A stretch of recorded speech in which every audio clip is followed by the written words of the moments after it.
All right, let's get this show started! Sean Strickland has admitted that he went too far with his recent comments criticizing Dustin Poirier following Poirier's highly publicized arrest for public intoxication.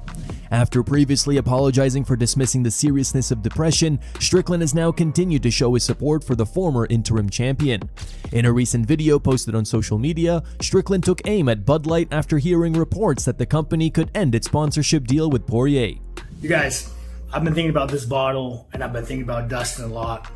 I reached out to him and he put some things in perspective to me because like my initial thought was kind of angry, condescending, and I really had to work through that. I said, man, why did it make me so angry?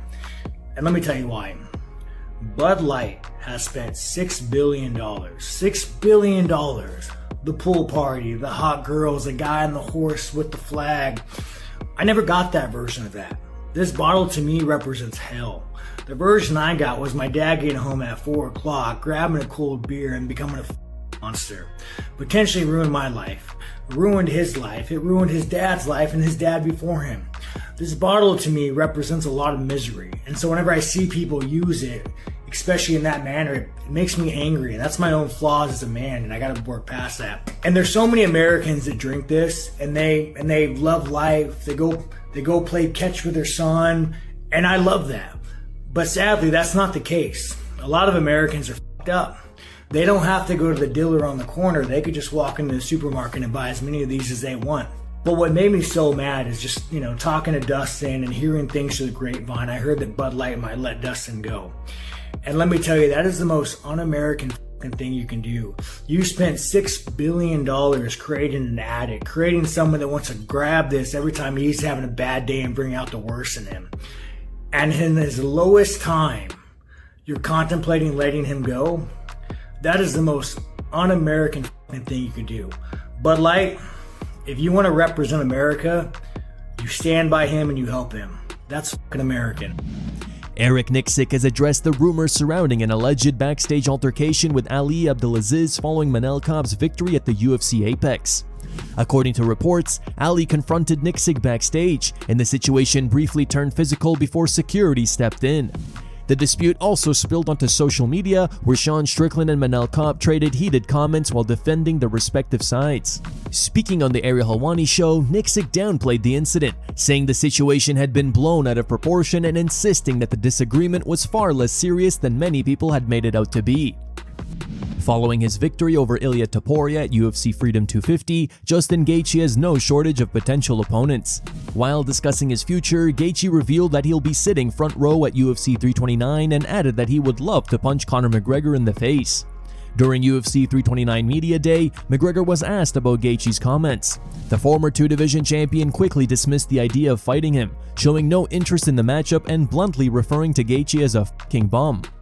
Conor, Justin Gaethje said he'll be in attendance for your fight against Max. He also says he wants to punch you in the face. What's your response to Justin Gaethje? Yeah, join the queue. Join the queue. There's a few, yeah, look, he has the lightweight belt, fair play to him. Holloway put him face down, ass up though. Badly face down. So, I'm not even thinking of it at this time, but I go down to lightweight again. Also, is another thing, I'm not so sure. I fancy the Triple Crown. I fancy the Triple Crown. So, less of the disrespect, you fucking bum. McGregor also made another eye-catching claim during Media Day, revealing that Max Holloway is earning 5 times his usual fight purse for stepping into the cage with him. I'll always campaign for the fighters getting their worth, and I'm very happy with it. We're getting, it's a steady rise. If you ask Max, I'm sure it's probably 5 times his highest pay. So the boys are getting there, and the boys and the girls are getting there, and I will always campaign for that, and I'll always be happy that I have helped spearhead that. As an owner of Bare Knuckle Fighting Championship, it kind of puts me in a pickle. I always vouch for the fighters. So, but I also have a stake in the company, so there has to be some sort of balance. But still, I am a fighter at heart. I know what it takes in this business, and I know without the fighters, there is none of this, not an iota of it. McGregor also revealed that, for the first time in his fighting career, he abstained from sex throughout his entire training camp. According to the former two-division champion, the sacrifice was all part of his preparation, before joking that he'll be making up for it after the fight, saying he's expecting to have a good night Saturday all across the board. It's magnificent. It's magnificent. The fire is in my belly roaring and is about to be released on Saturday night. I've practiced abstaining also in this camp. It's the first time I've ever done it from any type of physical touch, if you will. And that's been intense. I'm excited to see what it brings on Saturday night. We're going to have a good night Saturday, all across the board. During UFC 329 Media Day, Max Holloway was asked about Conor McGregor's recent comments regarding the greatest featherweights of all time. Responding to McGregor's criticism of fans' GOAT lists, Holloway shared his own rankings and revealed which fighters he believes deserve to be considered the greatest 145-pound competitors in MMA history. Max, what have you made about Conor's apparent frustration that he's not talked about as the greatest featherweight of all time? And he's a little bit mad that you sometimes get called that. I'm just hearing this now. Is he frustrated? I mean, it is what it is, right? When people talk about this kind of stuff or stats or history, you want the fans and you guys to talk about it, not us. So yeah, he got a bone. He needs to start picking a bone with you guys, not me. It's not my fault. Of the five who have had that belt, you, Volk, Ilya, Conor, and obviously Aldo, how do you rank them from 1 to 5? I think Aldo is my favorite, you know what I mean? But I can see the case with Volk for sure, you know what I mean? And then I also see through the media size wise, and I'm not gonna rank myself in it, right? So if it's 4, would have to be Aldo, Volk.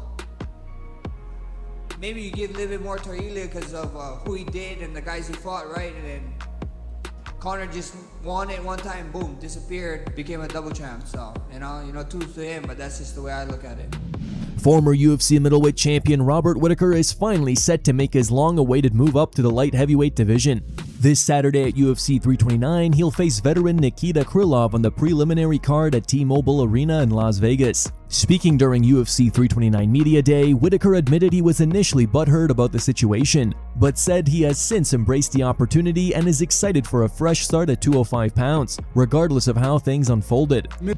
Coach John Kavanagh says Conor McGregor is taking his UFC comeback more seriously than ever. Speaking with Ariel Helwani, Kavanagh revealed that Conor has been spending nearly all of his time at the gym. He even revealed that McGregor has practically been sleeping in the storage room because he's constantly training. Despite years of bad blood between Conor McGregor and Khabib Nurmagomedov's team, Islam Makhachev recently admitted that McGregor's return is a positive development for the sport of MMA. Now it seems the respect may be mutual. In a recent interview with Complex, McGregor was asked where he would rank Makhachev among the greatest fighters of all time. Surprisingly, the Irish star had high praise for the reigning champion, offering a high level of respect that many fans didn't expect. He said, "Tremendous body of work in both divisions. For sure he is in the GOAT conversation, still in it, still at it, but there's a little bit of people are impressionable and people around him are talking to him about retiring. But there's a lot left in that boy, and he should recognize that and keep going. I have him above both of his teammates, Daniel Cormier and Khabib Nurmagomedov." Here are the top 3 memes found on the internet. Number 3 meme was posted by Smesh Talk. Number 2 meme was posted by MMA Fan.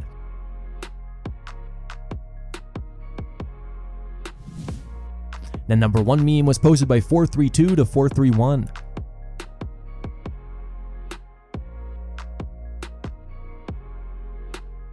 Thank you guys for watching. If you enjoyed the content, please give it a like and subscribe to the channel to stay updated with the latest MMA news.